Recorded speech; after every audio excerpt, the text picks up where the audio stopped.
shall be good. We all know what happens to naughty boys and girls. Hey, it's Fox from Inferno Fox Gaming. There's been a lot of complaints about the Final Fantasy series getting away from its roots with the likes of Final Fantasy 15 and 16's battle systems. I can make a compelling argument about how the series has always been about change and innovation, and, as a Final Fantasy fanboy, I could tell you, hey, you want consistency in your series? Go play Dragon Quest. But I'm not going to tell you that. Instead, I wanted to talk about and rank each of the mainline series games by the battle systems they have each used. This ranking will be based on the system's fun factor, ease of use or lack thereof, difficulty of the fights themselves, both enemy encounters and bosses, musical themes that accompany the battles, and the supporting gameplay system itself. For this last one, this includes stuff like Final Fantasy III's job system, Final Fantasy VIII's junction system, the 13's Crystarium, and so on. As a reminder, I'm not going to rank any non-mainline series, mostly. I'm also not going to count the story events that sometimes occur in battles, such as Tella casting Mateo in Final Fantasy IV. Yes, I know it's Meteor. I grew up with Mateo, it's Mateo to me.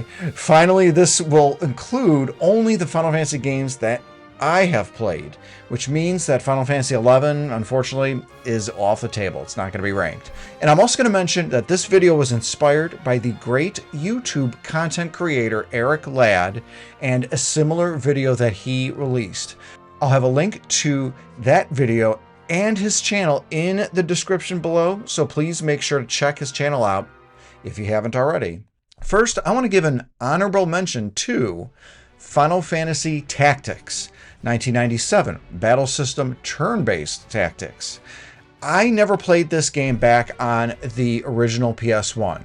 When I did play it, it was the War of the Lions version on my mobile phone. I couldn't get past more than a couple hours before, honestly, I just lost interest.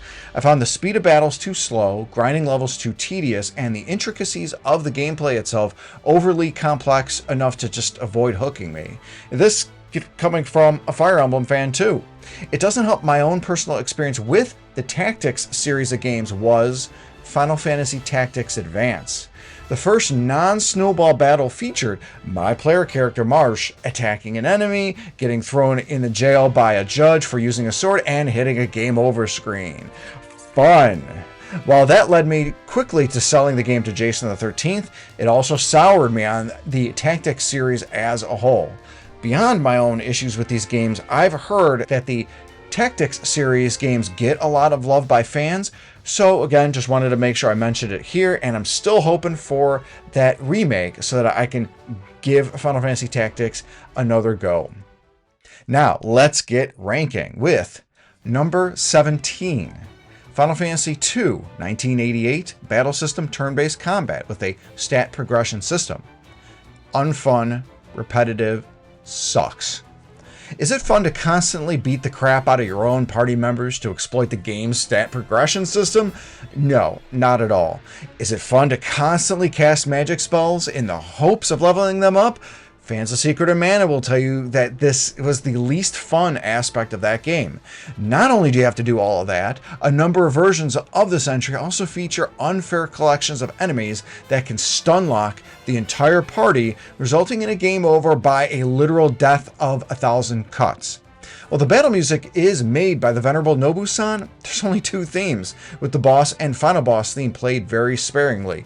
Thankfully, more recent ports have more battle themes, and those are pretty good, but again, not a great battle system by any means of the word. Number 16, Final Fantasy XIII, 2009, battle system paradigm system. Flashy, dull, boring. This 13th entry is very unfairly getting a positive renaissance as of late. People love to view this entry with their beige-tinted glasses, though it makes sense since it's a title that's hitting peak nostalgia level, 20 years after it was released. I will concede that the music themes for all of the battles are absolutely stellar, especially the main theme designed around Lightning's leitmotif. The battle system itself, though, is just extremely boring. It feels like a combination between the automated battling from the 12th entry, but with very minimal input from the player. Further to that, the paradigm roles themselves must be assigned in a way that not only play to character strengths, but also to boss weaknesses. And to that end, I found the game's only challenge was all in the pre-fight setup portion, with the actual battles themselves requiring no effort and no fun from my end. Further to the no fun part is the fact that if the leader of the party loses all of their hit points, it's immediate game over, even if one or two of the other party members are still alive. Are you struggling against one of these bosses and just want to grind your way through by fighting cannon fodder? Too bad, you can't. The Crystarium system, which essentially is the 10th entry's sphere grid, has story-based locks placed on it, which prevents grinding to get past difficult bosses.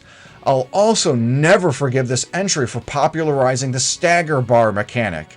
Since then, future entries and many other RPGs have since used this.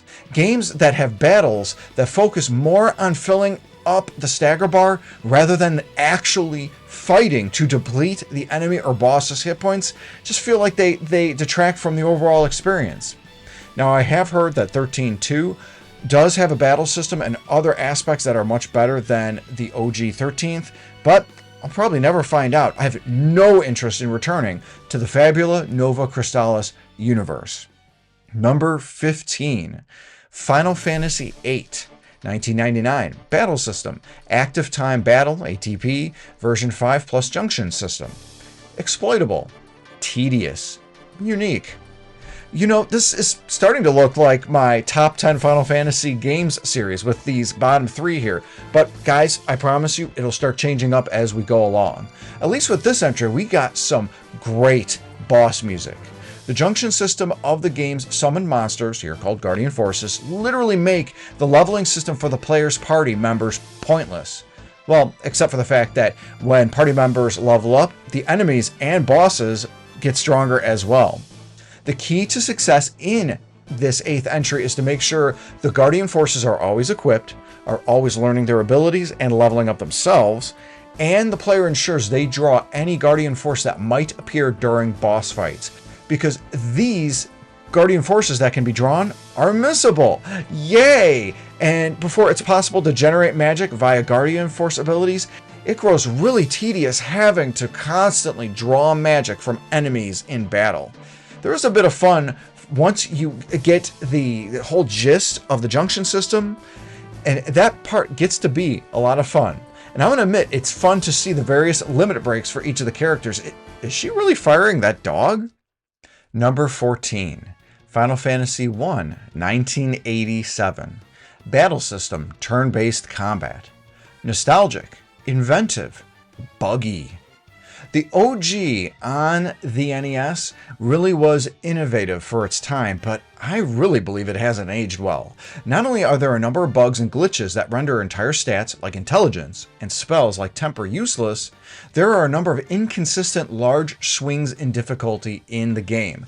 These swings include some just plain unfair random encounters or series of encounters that can put a complete stop to a player's progress in a dungeon, especially mid-game. Ice Cave, I still haven't forgiven you for all the trauma you've given me back in 1990. Specific enemies like the Sorcerer, i.e. Mind Flayer, can insta-kill party members in one hit, even if they have an accessory called the Pro Ring that should stop one-hit kills from occurring. And these sorcerers appear in packs of 6 or more in late-game dungeons. The ineffective misses that occur when party members follow up their attacks on a recently defeated enemy are no fun either. Boy, this was a lot of negative, wasn't it? The original entry is fun for me to play only because I've done so a ton of times, and sometimes it's nice to have a really good nostalgia wash. I do find the later ports and remakes of it to be much better, especially the PS1 and Pixel Remaster versions. A great majority of these issues have been resolved in these later ports, up to and including adding some additional battle music. I love that battle theme, but in the OG, only having that theme play can kind of get a little old fast. Number 13, Final Fantasy 15 2016, Battle System, Real-Time Combat, Active, Bros, Nomura. We're not ranking the characters, story, themes, or anything outside the battle system, which I've found to be overall pretty great in this entry. Looking at this game through the lens of the battle system itself, I've quite enjoyed a number of aspects, up to and including the musical themes, and being able to control all 4 characters after post-release updates. I've also enjoyed Noctis, in particular's weapon customization, but with his friends only controlling one type of weapon themselves, they kind of feel a little bland to control and often limited since they can't do the warp strike movements to easily traverse the battlefield. The overall use of both magic and summons are relegated only to Noctis. Magic is useful, although it can run out and must be gathered from elemental nodes on the field. Kind of reminds me of Final Fantasy VIII's draw points, then have to be crafted for use again. Summons, which are known as astrals in this entry, can't be used at will, and instead, they trigger or occur of their own volition, and may appear in certain conditions that occur in battle. Of course, Noctis and friends have to beat an astral before it can occur, and all of this is surrounded by a battle system itself that is fun with its Kingdom Hearts-like attacking, especially link strikes with party members. I did find myself fighting the camera in tight spaces like slim hallways and dank sewer-like areas, but a lot of the big bosses and whatnot were a lot of fun to fight. Number 12, Final Fantasy III, 1990. Battle system, turn-based combat via job system. Innovative, unbalanced, interesting. The overall battle system used in any and all the iterations of this entry are quite good. When I played this entry via a translated version of the Famicom ROM for the first time, I was surprised just how well refined this game's battle system was, and how much of the bones of Final Fantasy IV I saw in this too. The job system, along with levels and experience, returns from the first entry, allowing a much smoother amount of character progression than what the second entry had. Not only that, but the player can switch the party members' jobs on the fly outside battle, further diversifying potential battle outcomes. A lot of the annoying issues and bugs in both the first and second entries have been resolved via a myriad of quality of life improvements. This seriously is one of the best looking and running original NES or Famicom games. The music for the battle themes themselves are really good too. This entry is where Nobu-san really brought the fire with boss themes and continued to do so from then on. Admittedly though, this system itself isn't perfect, though it's more on the balancing side of the game. For example, the jobs of Sage and Ninja are absolutely overpowered, which thankfully this has been balanced on ports and releases since the original. The other end of the spectrum for this is jobs that are either underpowered or get replaced by stronger versions of themselves. Think Monk to Master or even Evoker to Summoner. The game can require a lot of level grinding at certain points due to sharp spikes in difficulty. Also, those dividing monsters, yeah, they can go f*** themselves. Number 11, Final Fantasy VII Remake and Rebirth, 2020 and 2024. Battle system, hybrid battle system. Engaging, intense, overwhelming. Practically speaking, these games have an action-based battle system with a peppering of the old-style ATB to try and provide a bridge for old dogs like myself who grew up with the original's turn-based system, and it works pretty decently. Rebirth's battle system is a bit more evolved than Remake's, but again, they're very similar. Both games have absolutely stellar soundtracks, which help to heighten the overall action. I dogged on Remake's battle system hard after I first played it in 2020, but I misunderstood a lot of the minutiae that this game has. One example is that I always played as Cloud, since he's my favorite character in the game. Remake and Rebirth are not meant to be played this way. Both titles see the player have success in diversifying their overall play style by taking advantage of all the characters, thus learning which characters work best in which situations. I finally got the hang of this with Rebirth in 2023, which is thanks in part to playing a large myriad of action JRPGs since my time with Remake. I really wish Final Fantasy 15 used magic in the same way Remake and Rebirth did. It allows a more balanced approach to fighting enemies. Yes, this game falls for the stagger mechanic when in battles, which is honestly one of only a few issues that I legitimately have with what are two really great games. So this is the end of the first half of my ranking of the Final Fantasy battle systems. Be sure to stay tuned by subscribing and ringing that bell for notifications when the second half drops, because it'll go over what are the best of the Final Fantasy battle systems. What are your thoughts about my choices thus far? Make sure to let me know in the comments section below. Thanks again for watching, and have a great day.